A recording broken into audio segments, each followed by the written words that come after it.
Resurrection of the dead bodies. If one has the desire to die in this century and wants to be reborn and live in the next century, they are advised to consult with Al Gore of the UK and Britain, managed by Alan Sinclair, who is 51. The dead bodies are kept in the deep freeze, exported to Los Angeles, and kept in frozen. Every death has a cause. Mostly the cause is disease, some of which are incurable, for which a remedy might be found after a century, since science is developing. Alan Sinclair believes in this, and he believes that a dead body could be cured. He estimates that it takes 22 lakhs of rupees to preserve a physical body.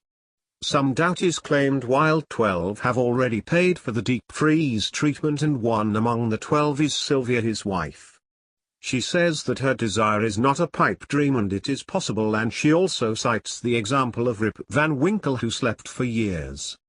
Neuro Gerson, Andrew Blackhall are two of Alan's customers who were unmarried, and they aim to live after death and not be eaten by worms. A medical student by name Gerrit Smith joined this deep fridge scheme to make his body a subject of investigation. Members of the Deep Freeze Club often meet and exchange pleasantries. In England, the centre is Pevensey in Sussex. Sinclair claims to provide a chance to people who believe in the afterlife to live with this body after death. His laboratory looks funny with modern gadgets. After a customer pays the money for life after life and after the death certificate is obtained, Alan gets the body. Alan claims that the parts of the body still do function and they should be preserved as such. First he restarts blood circulation, then activates the lungs. He starts deep freeze treatment with medicines like glycerol. Next, blood is removed and another liquid is filled into blood vessels. Then the body is frozen to a temperature of 79 degrees centigrade for 2 days, and the temperature is lowered to 196 degrees centigrade and dipped in liquid nitrogen. Then it is kept in a special box and sent to Los Angeles in the US. This body has to wait for 100 years. Alan may not be there, but his dead body would be there and his contract is valid. For those who doubt whether such coldness is inimical to living cells, Alan assures safety. If anybody questions his concept of life after life, he just has no answer. A certain American professor body has been in deep freeze since 1967 and we cannot say anything about it. But 12 people have enrolled, and by the end of the decade many more might join. Please read on what would happen in the next century. The dead body reaches Sylvia, as it gets preserved for unbiased till that period when science would have progressed and made life possible. Dead body that looks natural after 100 years. We have chemicals, which can preserve a dead body for some time. All life forces lead the body, which is called mummy. But the American scientists assure us that they could preserve the parts of the body.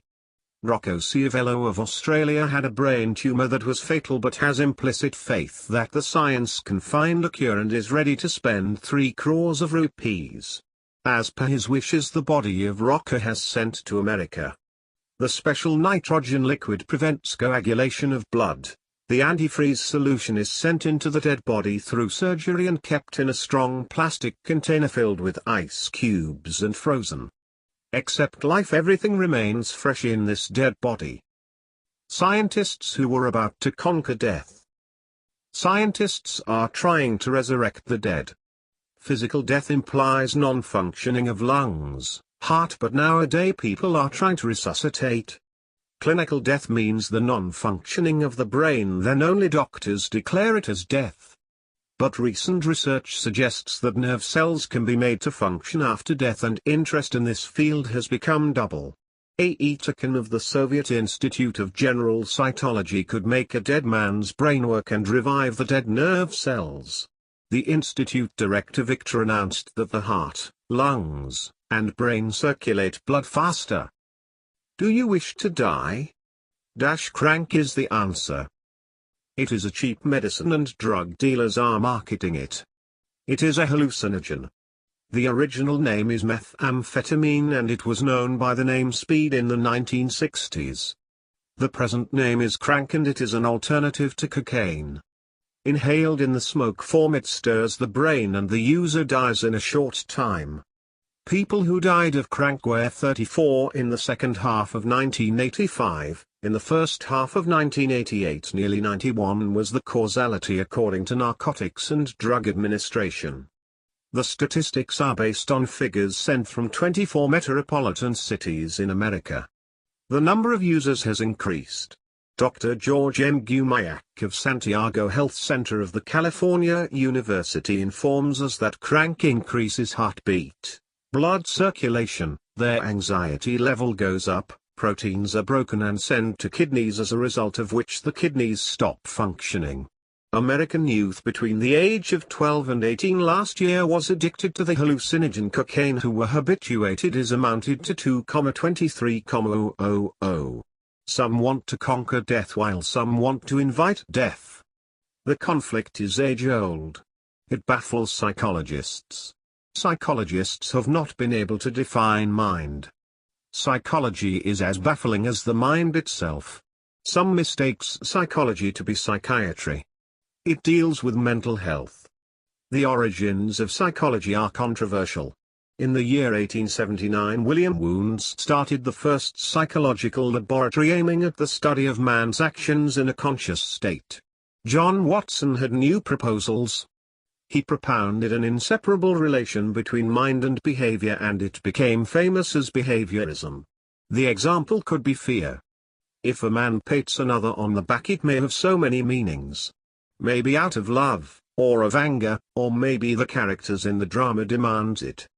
The principle of one act and one meaning does not hold. Because of this the theories of behaviorists like B.F. Skinner were untenable. By 1930s the relationship between thoughts and actions was getting established. Matthew chapter 12 verses 33 to 35, make a tree good and its fruit will be good or make a tree bad and its fruit will be bad. For a tree is recognized by its fruit. You brood of vipers, how can you who are evil say anything good? For out of the overflow of the heart the mouth speaks. The good man brings good things out of the good stored up in him, and the evil man brings evil things out of the evil stored up in him. Christ revealed to us this psychology in 30 AD. Research is increased by 1970. Increasingly it has done to be accepted that there is a correlation between mind and habits. Psychology is trying to investigate. Scientists are trying to unravel mysteries in the field of neurosciences. Actions, words provide a clue to man's mind. The human body is made of 5 elements. Human mind made of mud and balance is man.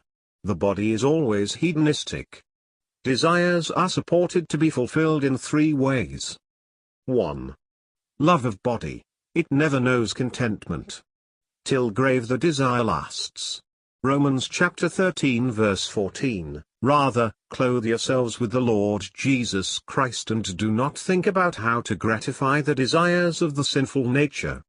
Ephesians chapter 2 verse 3, all of us also lived among them at one time, gratifying the cravings of our sinful nature and following its desires and thoughts. Like the rest, we were by nature objects of wrath. 1 Peter chapter 4 verse 2, as a result, he does not live the rest of his earthly life for evil human desires, but rather for the will of God. Such lovers of the body are, as ignorant, egoistic as Saddam Hussein. 2 Peter chapter 2 verse 18, for they mouth empty, boastful words and, by appealing to the lustful desires of sinful human nature, they entice people who are just escaping from those who live in error. One classic example of such lovers of the body is Professor Alan Sinclair. 2. Love of eyes. Man's desire is insatiable and it is an incurable disease. People like Napoleon and Hitler slept on world maps deriving voyeuristic pleasure and finally slept in the world. Genesis chapter 3 verse 6, when the woman saw that the fruit of the tree was good for food and pleasing to the eye, and also desirable for gaining wisdom, she took some and ate it. She also gave some to her husband, who was with her, and he ate it. Psalms chapter 119 verse 37, turn my eyes away from worthless things, preserve my life according to your word. Ecclesiastes chapter 4 verse 8, there was a man all alone. He had neither son nor brother. There was no end to his toil, yet his eyes were not content with his wealth. "For whom am I toiling?" he asked, "and why am I depriving myself of enjoyment? This too is meaningless, a miserable business." Ecclesiastes chapter 5 verse 11, "As goods increase, so do those who consume them. And what benefit are they to the owner except to feast his eyes on them?" 3. Conceit of life. A healthy man is arrogant and becomes an animal. History affords many examples. Most wars are a result of this jealousy and envy. James chapter 4 verses 1 and 2, "What causes fights and quarrels among you? Don't they come from your desires that battle within you? You want something but don't get it. You kill and covet, but you cannot have what you want. You quarrel and fight. You do not have, because you do not ask God. Pride of life leads to lust for power." We read of Caesar, Alexander, and Nebuchadnezzar who have become a part of history. Romans chapter 8 verses 5 to 12, "Those who live according to the sinful nature have their minds set on what that nature desires, but those who live in accordance with the Spirit have their minds set on what the Spirit desires. The mind of sinful man is death, but the mind controlled by the Spirit is life and peace. The sinful mind is hostile to God. It does not submit to God's law, nor can it do so. Those controlled by the sinful nature cannot please God. You, however, are controlled not by the sinful nature but by the Spirit, if the Spirit of God lives in you. And if anyone does not have the Spirit of Christ, he does not belong to Christ. But if Christ is in you, your body is dead because of sin, yet your spirit is alive because of righteousness. And if the Spirit of Him who raised Jesus from the dead is living in you, He who raised Christ from the dead will also give life to your mortal bodies through His Spirit, who lives in you. Therefore, brothers, we have an obligation, but it is not to the sinful nature, to live according to it. Man who loves only the worldly things will not attain immortality. 1 John chapter 2 verses 16 to 17, "For everything in the world, the cravings of sinful man, the lust of his eyes and the boasting of what he has and does comes not from the Father but from the world. The world and its desires pass away, but the man who does the will of God lives forever." Those who were after profit do not know what happens the next day. Life ends up like smoke. James chapter 4 verses 13 to 17, "Now listen, you who say, 'Today or tomorrow we will go to this or that city, spend a year there, carry on business and make money.' Why, you do not even know what will happen tomorrow. What is your life? You are a mist that appears for a little while and then vanishes. Instead, you ought to say, 'If it is the Lord's will, we will live and do this or that.' As it is, you boast and brag. All such boasting is evil. Anyone, then, who knows the good he ought to do and doesn't do it, sins." Romans chapter 7 verse 23, "But I see another law at work in the members of my body, waging war against the law of my mind and making me a prisoner of the law of sin at work within my members. Such a man, who never introspects, drops dead like a leaf."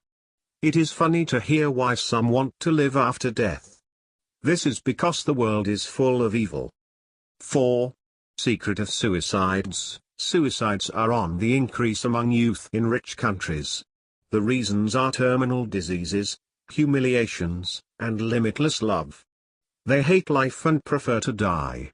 Thousands linger in a coma and such people seek euthanasia.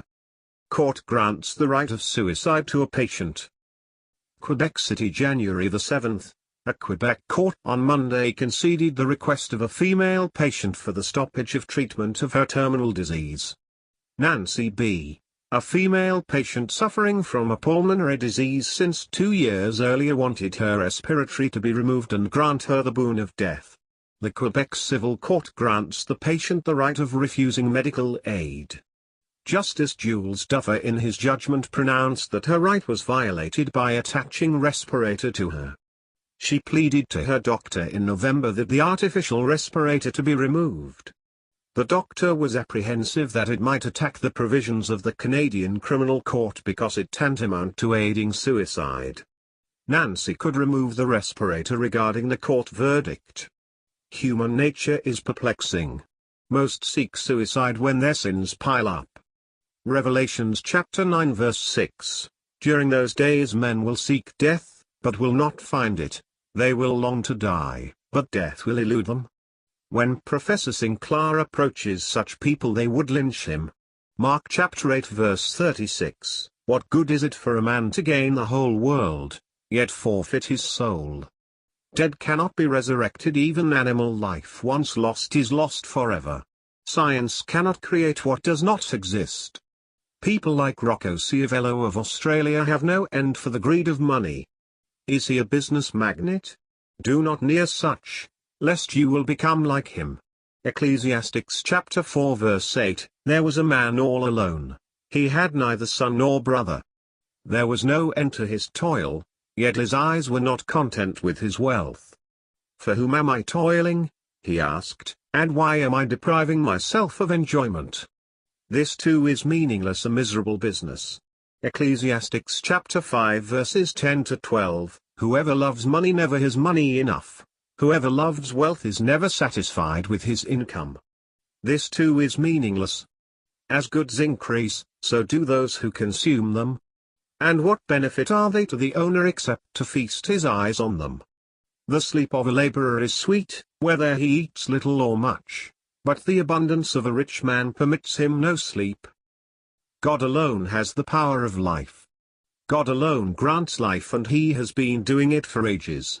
Romans chapter 4 verse 17, As it is written, I have made you a father of many nations. He is our Father in the sight of God, in whom he believed, that the God who gives life to the dead and calls things that are not as though they were.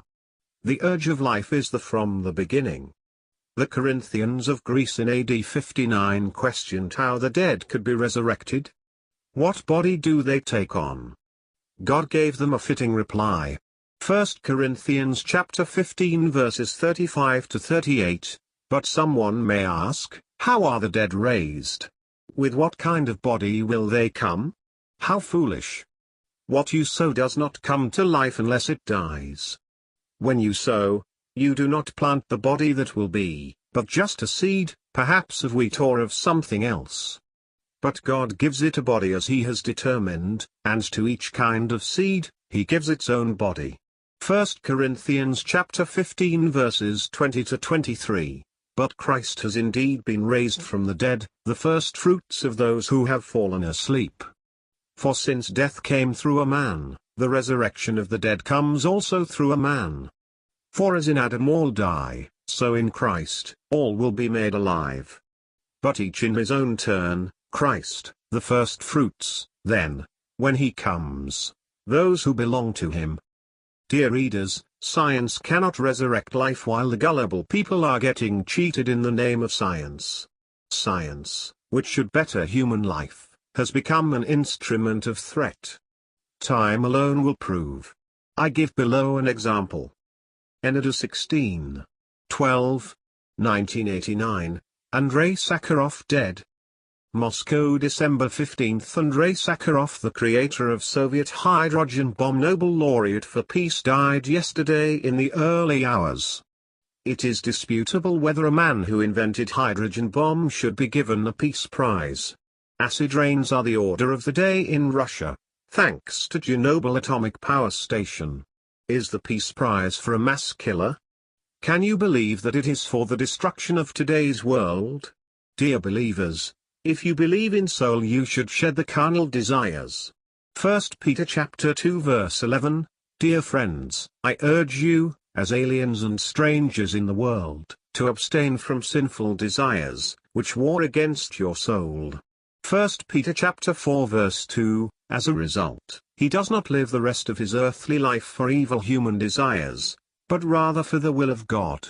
Romans chapter 13 verse 14, Rather, clothe yourselves with the Lord Jesus Christ and do not think about how to gratify the desires of the sinful nature.